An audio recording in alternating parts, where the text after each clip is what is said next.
Hey everybody, how you doing? It is Monday, October 21st, 2024. This is your Daily Detroit. I am Jer Stays. Welcome to the week. As we do to start every week, because I can't think of anyone better, smarter, or frankly, just great to talk to.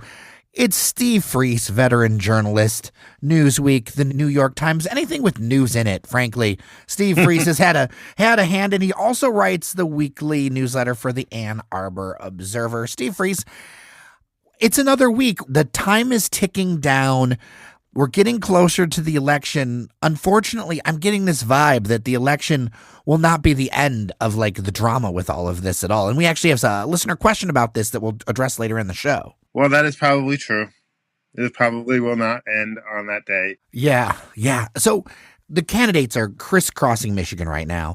They are in Detroit all the time. Believe that Vice President Harris was in Detroit at a high school recently. I want to say Western High School. She was doing a rally. She actually had Lizzo joining her, which, little known fact, she actually is from Detroit and Metro Detroit. And it's something, the star power is coming out for her. There's a lot of energy around that. But also, Donald Trump was in town. There was a rally over at Huntington Place, which started late, which doesn't surprise me. But also, I can't help but notice that it feels like somehow Donald Trump is slipping even more. You know, one of the things I was thinking about was if it had not been for the fact that the Republicans tore into Joe Biden for his age, alleged incoherence, and then, of course, we saw what we saw during that debate. But if all that hadn't happened, I don't know if the Democrats and even the media would be as open about the evident decline of Donald Trump. I think if none of that had happened, if he had been the older person and talking gibberish as he is, and as he has been for quite a long time, I don't know. I think that the Republicans gave the Democrats essentially permission and almost a requirement to really go after his age, his infirmity, his strangeness in a way that maybe they wouldn't have if the Republicans hadn't been so vicious and insulting to the current president of the United States.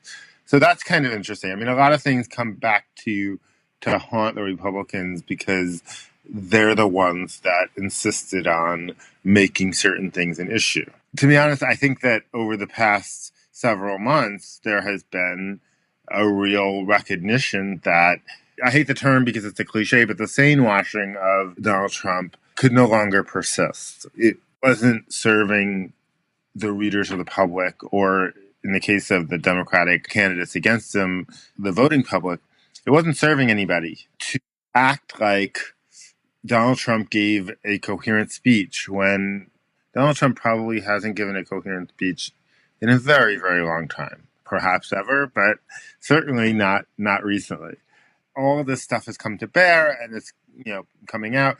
I don't know how much it affects anything. It's so hard to know because most people I know are on one side or the other, and I can't imagine what would move either folks. Nobody I know who is supporting Harris could possibly conceive of voting for Donald Trump. And nobody I know who votes for Donald Trump can possibly conceive of voting for Harris. So I don't know how anything shifts or changes. I don't know. I certainly don't think that a rally in Detroit is going to do it. I think that it's a matter of getting the vote out and getting people to the polls and just making it happen for each side. I've been racking my brain around who is the undecided voter, and I can't help but land on either this is not something that they pay attention to very often. There's other things going in their life where national or whatever policies, because I guess it annoys me a little bit because sometimes I'll hear people say, well, there's no difference between the two. And I think there are huge differences between the two. Now, you may not like the system, you may not like the choices, but they're very different candidates. Well, they're very different candidates, and the parties are different. And that's the thing that annoys me a lot about Trump voters. Because a lot of Trump voters, when you try to remind them that there are these huge numbers of prominent and well-regarded Republicans who are screaming at the top of their lungs that this guy is dangerous, their answer is, well, they're part of the old Republican Party, and Donald Trump really isn't a Republican. He's his own thing. It's just this like response that essentially puts Donald Trump in a separate category. So you can't even pin down a Republican voter who's voting for Trump and say, look, these things are not Republican ideas. You know, they're not what the Republican Party has been advocating for, I don't know, a couple hundred years or however long it's been. You know, I mean, even 15 years. I mean, this is a candidate for president whose platform is to raise tariffs, which is not a conservative idea, to prosecute people for the things they say, or to investigate them, the media like CBS News for the way they edited an interview. These are not conservative ideas. These are not anything that a Republican of 15 or 20 years ago would possibly recognize. The path to arguing with these folks, debating with them what Trump is and what he's going to do, is very difficult. It's very opaque because they're voting for Republicans. A lot of them have been Republicans their whole lives and just simply didn't really know why. And now they've decided, well, this is my team, so I'm going to continue to vote for them. I'm going to continue to root for them. I don't get it. I may as well just put that listener question out there. Thomas, who is from Fraser, describes themselves as a Democrat in Macomb County. If Trump loses, how wild is this going to get? Like January 6th wild? And I would say that my concern is additionally the individual state houses. Like I feel like Washington's fully aware that this could happen, but the state houses are where some things could really go off. I don't want to be a doomer. I don't want to be a gloomer. I don't think this is going to go well. I mean, look, it does depend a little bit on what the margins are, if it really is as close as it turns out to be. But even if it's not, I don't know how that will go. Because, okay, take a state like Michigan, right? You've got an entrenched militia population of Trumpers that bred a scheme to kidnap and kill the governor and all the other things that went on over the last several years. Let's just say that Kamala Harris wins Michigan by 5 points. Unlikely, but okay, let's just say. Well, then, you know, of course, the answer is going to be that must be fraud because all these polls said it was going to be 1 point or 2 points or whatever. I mean, you know, there's always going to be a place to diverge and argue that something went wrong in the background. And meanwhile, you got people like Elon Musk, who's still making up stuff about Dominion voting machines. Are we back at that? Oh, I didn't see that. We're back at that, are we? Yeah. Oh. He went out there. I mean, well, he's done a few things lately that are just bizarre. I mean, like, I don't really understand it, but there's like $1 million that he's offering to voters. Like, you can't do that. You can't buy people's votes. And his mother was on Twitter, X, whatever you want to call it, telling everybody that they can vote multiple times if they go to different places. I mean, wild stuff. And then, yes, I also heard him saying that, making this thing like, well, you know, the Dominion voting machines are used in the city of Philadelphia and Maricopa County. What a coincidence. You think that's a coincidence? I'm not sure. I mean, it's all that crap. The other thing I was thinking about when you're talking about what could come to the capitals, various capitals of the swing states that could become a thing. Right now, the campaign rhetoric from the Kamala Harris side is that Donald Trump is talking about sending military troops in to arrest Americans. You know, this whole idea of the enemy within, that, you know, he wants to see the U.S. military deployed in our cities. And so that's the Democratic concern, because that's what Donald Trump is saying right now that he wants. So Donald Trump loses. A bunch of well-organized militias go to capitals around the country to try to assault the processes there. And of course, then you're going to have the National Guard come out and defend it, and the police and all the rest of it. And then it's the Republicans who are going to be like, see, it wasn't Trump. Trump wasn't the one who wanted to send the military in against his own people. It was the Democrats. Look at them. Look what they're doing. I mean, I don't know if it matters. I don't know if it makes any difference, but it is idiotic and exhausting. I have a friend I grew up across the street from who back then was the nicest kid. Like, he was very, very popular, but he was the rare kid in my school who was very popular and also really kind and gentle to the weirdos and the losers like me. I was a weird loner, and I didn't have many friends. And he lived across the street, and we spent a lot of time. I mean, he was a lovely, lovely kid.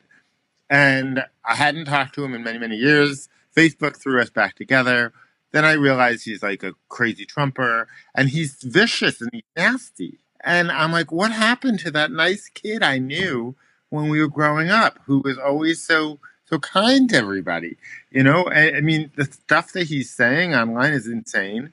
And he was posting something about Tim Walz and some claim that Tim Walz is a pedophile. And I'm like, are you kidding me? Just because he coached high school sports? What are you talking about? And it's like, well, you should be doing your own research. If you did your own research, you would see that there's all these allegations about Tim Walz as a pedophile.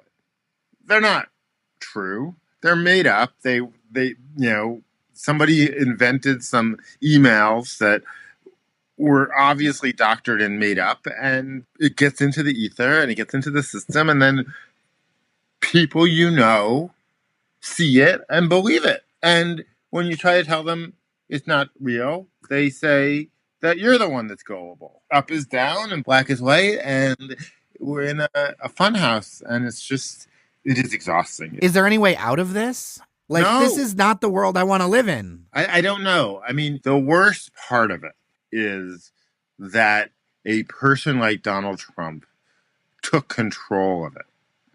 Misinformation, disinformation was going to become more common with the internet, with social media. That was the case before 2015, 2016, and it would have happened anyway to some extent.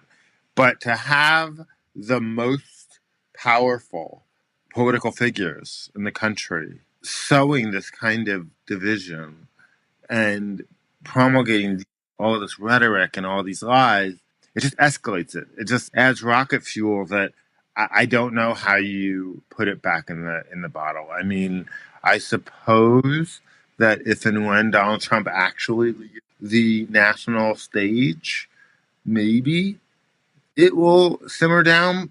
But there's not much evidence of that because he's created all of these acolytes that have seen how he did it and are probably more sophisticated than he is at controlling it and controlling themselves.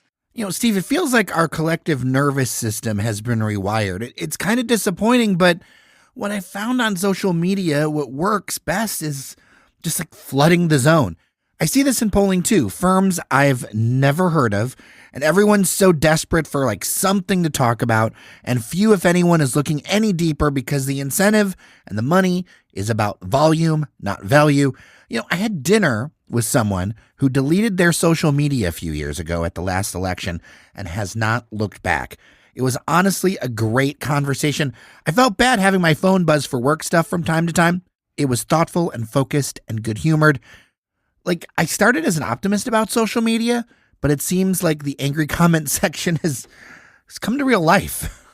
I have not had much interaction on X or on Threads. I just don't get the purpose of it anymore. I really scaled back on what I talk about politically on Facebook because it just feels like I'm talking to either an echo or an enemy, right? Perspective is gone. Nobody knows how to get it back, and it is exhausting. I mean, maybe something will shift, but I don't know. It's exhausting. I sometimes wonder, most of my stuff about Metro Detroit, I don't really report off of X or Instagram or Threads or whatever. I might use it as a starting point to do work, and I don't know what actually adds to the mix anymore. Posts, polls, updates, it's information overload, and then oftentimes the stuff that really spreads is just junk. You know, the funny thing that is that we're sitting here talking about this, and you know that I have been saying for months that I think that she is ahead, more ahead than it looks, and that she will win. I believe that. But even though I intellectually believe that, emotionally, I look at what these polls are saying and think to myself, well, there are so many of them, and they're all saying the same thing, which is that it's a tie, that it's very close, that it could go either way. And even though I have an instinct about a gut feeling about the American public and particularly women voters, and I've seen that that gut instinct has been right in particularly the 22 election, which also was supposed to be some sort of a toss up and turned out to be really good for Democrats. So I try to remind myself of what I believe, but I see what's out there on the online, and it makes me doubt myself. It makes me think, well, maybe I just don't know what I'm talking about. Maybe I'm overestimating the American public and their ability to think and their ability to see through this stuff. You know, do I think that Donald Trump saying that Detroit is a terrible place and that the rest of the country better watch out or they'll turn into Detroit? Or do I think that Donald Trump saying that anybody could do a union job of assembling a car, do I think that those things are going to cost them votes? I would think so, but which votes?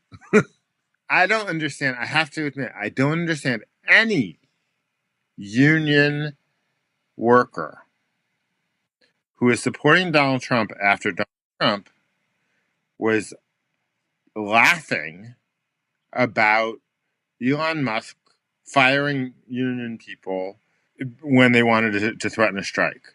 They were laughing about this idea, the whole air traffic controllers thing that Ronald Reagan did in the early 80s, where, you want to go on strike? Great. You're fired. Don't come back.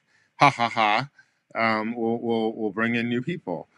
That was Donald Trump a month ago.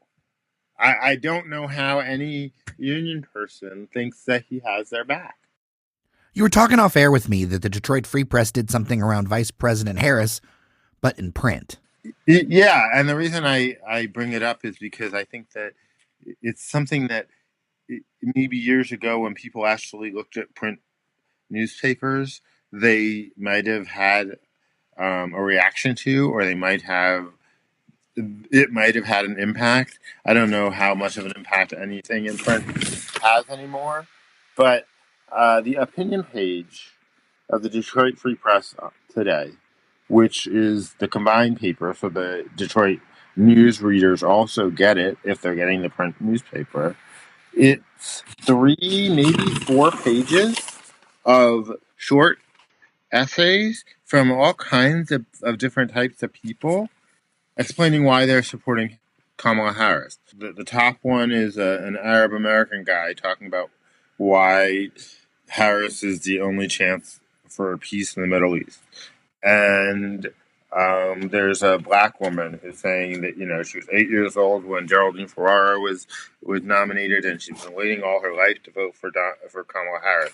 There's a dude on the bottom here who you probably know, Bill Nowling. Yep. He was the co-chair. He's the co-chair of Republicans for Harris, and he was the campaign spokesman for Governor Rick Snyder, and then there's somebody else there. And I love the actual sound effects in the background that people listen as you go Yeah, through the the newspaper. rustling of a paper. Yeah. But you can actually find these if you're listening to this digitally. It's actually on the opinion page if you go to freep.com/opinion.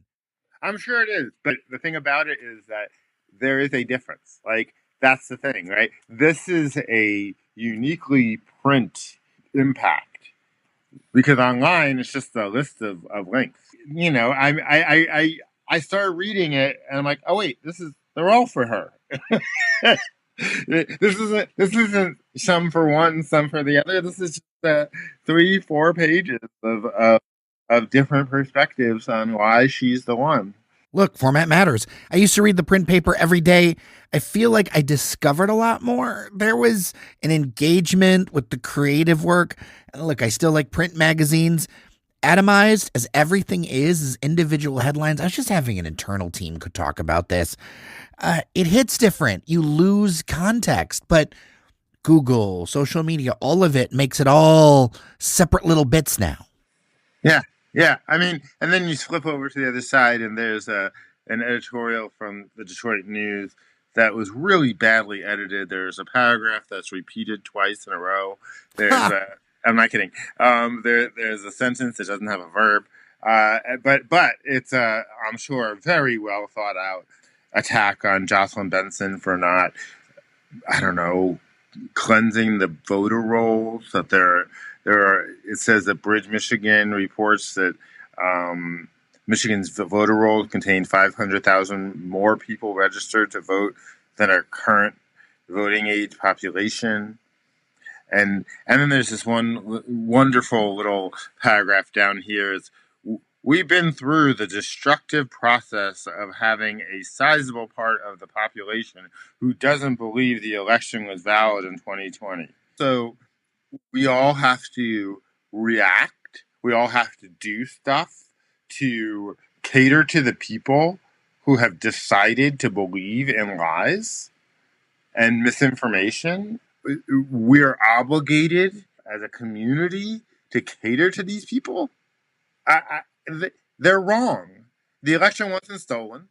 If they think it was, it's because they've been fed a bill of goods. They willfully have chosen not to pay any attention to basic logic and the information that's available to them. And it's not Jocelyn Benson's job to cater to them. I don't think. You know, as somebody who has been following this a long time and remembers all the terrible texts that I got from some people thinking that some crazy stuff was happening down in Detroit, around the convention center and voting and everything else, it's all babblygook. And it's even just getting even more we're telling stories about golfers now. You know, I do have a story about Arnold Palmer. Oh my God. Is it a large story? I do have a story about Arnold Palmer. Okay, you ready? Yeah. It's better than Trump's by a lot. Okay. I get my hearing aids from a company in Minnesota. I've been wearing them since I was 6 years old, so I'm an old hat at this. I get my hearing aids from a company in Minnesota that raised a lot of money to send people all over the world and give out free hearing aids, support people everywhere. The reason I bring that up is because Arnold Palmer wore their hearing aids, was a figure in their charity. He would show up at things. I don't know what else he would do. Anyway, one day when you wear digital hearing aids and the hearing aids batteries are dying, there's an indication. It can be a little bell or a little whistle or a little message in some way that kind of gives you a warning that your battery is going to die soon. And they asked me how I want my battery message. And I'm like, well, what are the choices, right? I didn't realize there was that much of a menu. So it turns out that I could have a male voice or a female voice, or I could have any number of languages. I could have British or Australian accent. I could have or Arnold Palmer. So I said, well, I guess I'll have Arnold Palmer. And so for, I don't know, 3 or 4 years, when my battery was dying, Arnold Palmer was whispering in my hearing aid, whispering in my ear the word battery. I like that a lot more than thinking about him in the shower. I can't think of a better way to leave it. Thank you, Steve. I appreciate you so much. All right, I'll talk to you later. With that, I am Jer Stays. Thank you so much for listening. A reminder, we have more than 1,500 episodes of this podcast. You can go through the archives and find some pretty interesting stories, I think. Also, our members on Patreon, thank you so much. Patreon.com/Daily Detroit. A favor, if you love the show, 5 stars on your favorite podcast app. It would be great. Until tomorrow, remember that you are somebody, and we'll see you around Detroit.